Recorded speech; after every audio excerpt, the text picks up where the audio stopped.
Hey everybody, welcome to Pop Culture Philosophers. I'm Rockin Robbie Billups. Time for a Robbie Rants. Today, we're going to be going over Doomsday Clock number 2.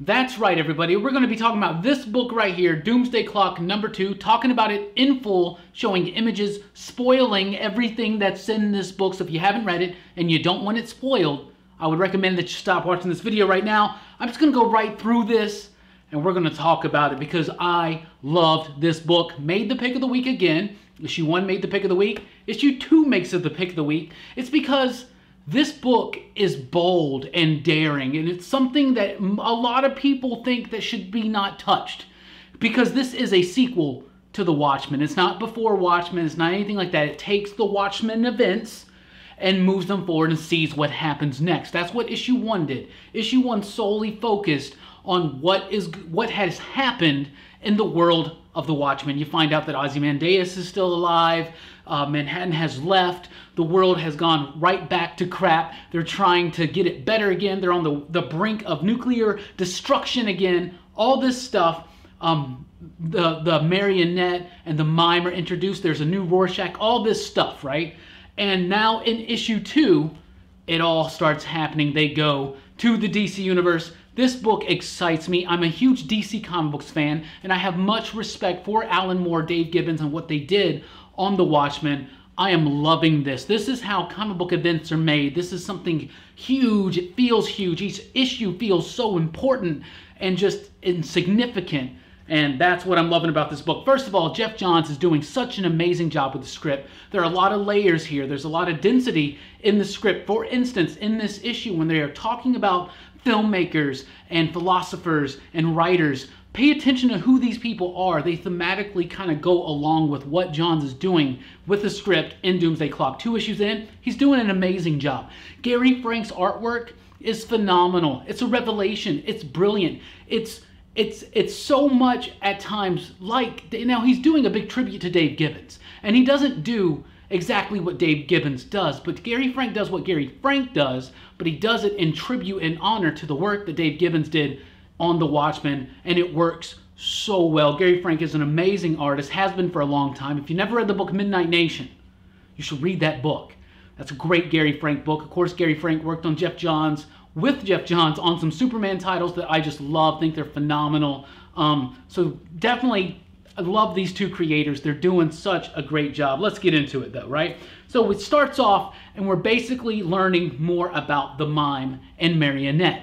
And I am sold. These characters are awesome. It shows this little like bank robbery that they did while they're intercutting it with them talking to Ozymandias and Rorschach in their current time, which is like 1992. So they're getting Night Owl's ship ready because Ozzy has turned it basically into a dimensional travel ship, like an interdimensional travel ship.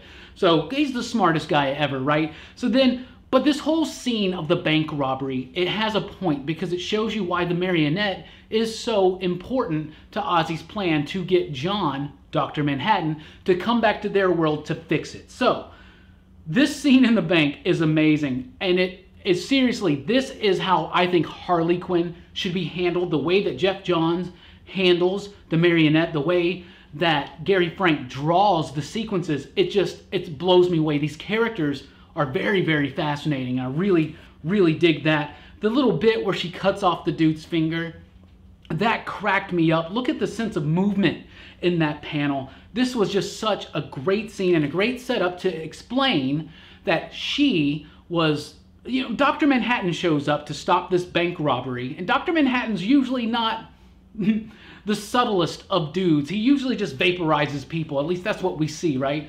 But he doesn't do it to the Mime and the marionette. Why not? Because the marionette is pregnant. So once again, we got the whole fact that they have a kid together coming in here.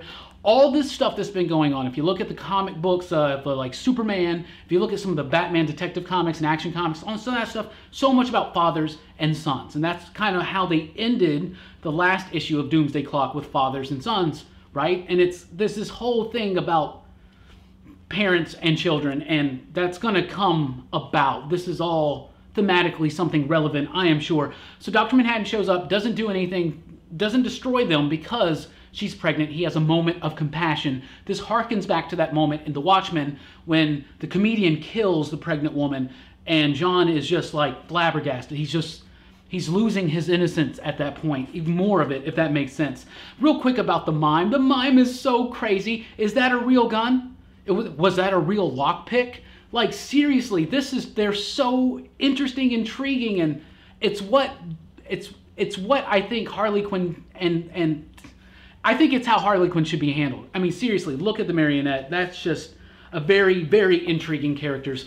So they do break out of the Watchmen dimension into the DC universe. They escape just in the nick of time to escape the bomb going off, hitting New York City, destroying things. There's a lot of conflict with Russia and with the US, of course, still in the Watchmen world. So that's what happens, and they jump right into the DC universe. So you got this nice little bit here with the Rorschach test that they're doing to Bruce Wayne. He is lying to him. This is a parallel to a scene that happened with Rorschach, Kovacs, back in the first original Watchmen series when he sees the Rorschach ink blot test in front of him and he lies as well. So also, just like Ozzy has people protesting him because of the revelations of what he did at the end of the Watchmen, now in the world they know that. So we had all those protesters out. Remember, there's a parallel here because in the DC universe, people are protesting Batman, Bruce Wayne, Wayne Industries. There's a big...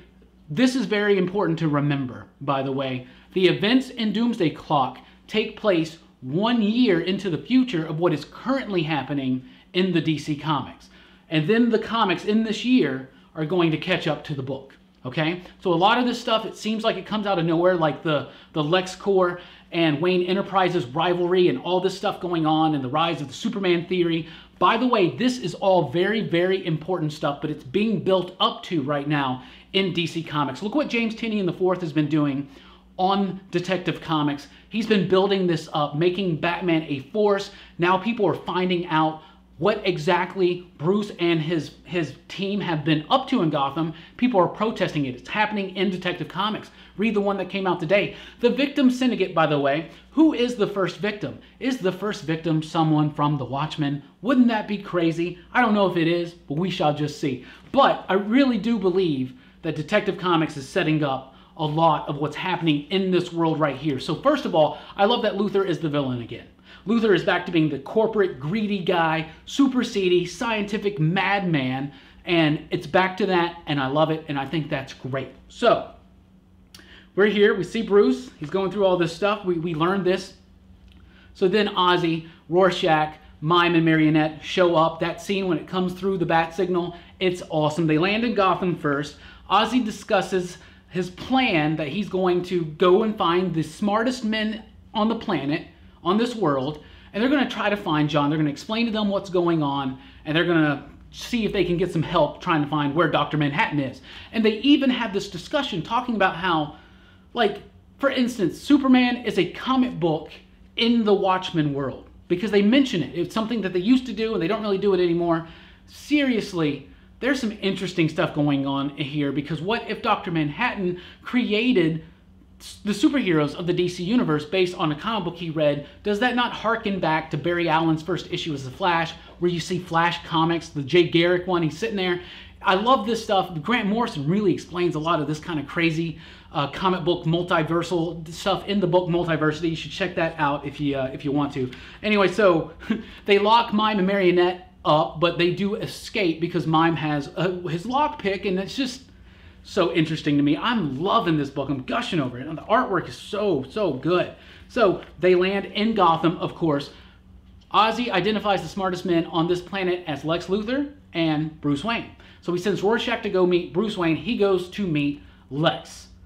So that's what happens. Meanwhile, Mime and Marionette break out. So they're going to be on the loose in the DCU.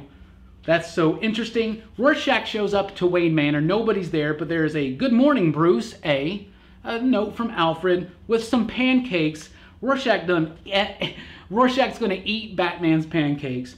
Then he's going to notice that there's something fishy about this place. He discovers the entrance to the Batcave.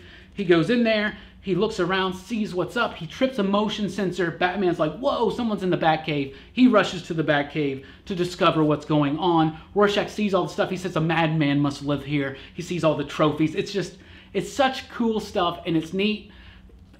Geoff Johns did this on purpose, where it's Ozzy going after Luthor and Rorschach going after Batman. Think of the parallels there in their stories. That's why the ink blot test is here, to throw back to that. Really, really cool stuff here. So then Ozzy shows up at LexCorp in Lex Luthor's office. He shows up, he calls security. Ozzy explains who he is, his plan. Lex just kind of laughs him off and says this is just ridiculous, basically. He's not going to be down for it. Then some interesting stuff happens here. So we're flipping back and forth between Rorschach in the Batcave and Ozzy in Lex's office. And then there's a gunshot, and Ozzy gets right out of the way, but Lex does get hit. And the dude says, last time you came at me, I was confused, drunk. Ozzy says, impossible. This time I'm ready for you. It's the comedian. The comedian shows up on the last page. How? Why? Who knows? It seemed like after issue 1, Geoff Johns was going to respect what was set in The Watchmen. Like Rorschach was still dead. They weren't going to bring him back. I didn't think they'd do that with the comedian, or did they? There's a couple explanations easy that come to my head. First of all, what if Lex is pumping some kind of like fear toxin or some kind of gas into the room? As soon as Ozzy gets there, security measures are going to take effect like that, right? Lex is one of the smartest dudes in the DCU. So what if this is just some kind of vision that Ozzy is seeing? However, my buddy B-Dubs did mention Lex did get shot, but that could just be something that Ozzy saw in his head, or it could really actually be the comedian. And what better way to throw off Ozzy? If Dr. Manhattan is in the DC Universe, okay, let's say that again. If Dr. Manhattan is in the DC Universe, he knows the moment that Ozzy and Rorschach and the rest show up, shouldn't he? He should feel it. I think he would. And I think that what better way to mess with Ozymandias than to bring back the comedian? Because let's be honest, when we're talking about Dr. Manhattan, we're talking about a being who can create and destroy anything at will. So anything can happen here. They could bring back Rorschach if they wanted to. And I really like and respect that they didn't go that route.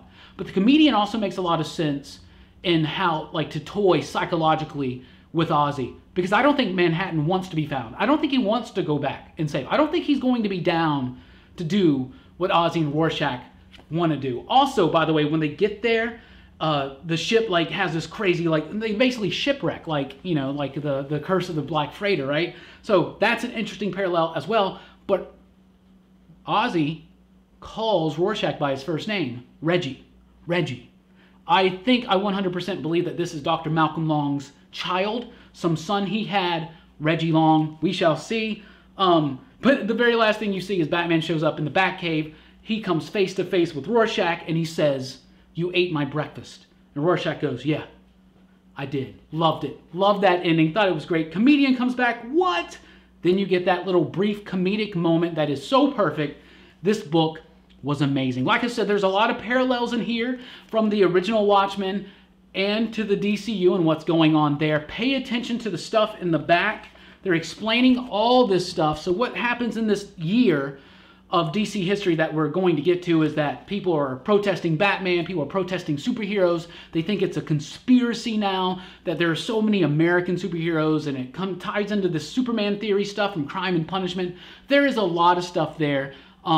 Seriously dense, brilliant, layered stuff. It doesn't feel like it's as dense as the first one, but it really is, even much more so. I love this book. I want to know what you thought about it down below in the comments. I love talking to you guys about comic books. Thank you so much for checking out the video. Please do like, share, and subscribe. Check us out at popculturephilosophers.com for podcast, blogs, top 5 lists, and a whole lot more. And of course, Facebook, Twitter, Instagram, Patreon, all that jazz. Thank you guys so much for your support this year. I'm blown away, and I'm so humbled and grateful that I can do something of value to people out there. And I really, really appreciate every bit of encouragement that I get from you out there. Thank you so much for rocking with us. Keep on reading, and let me know what you think down below. You dig?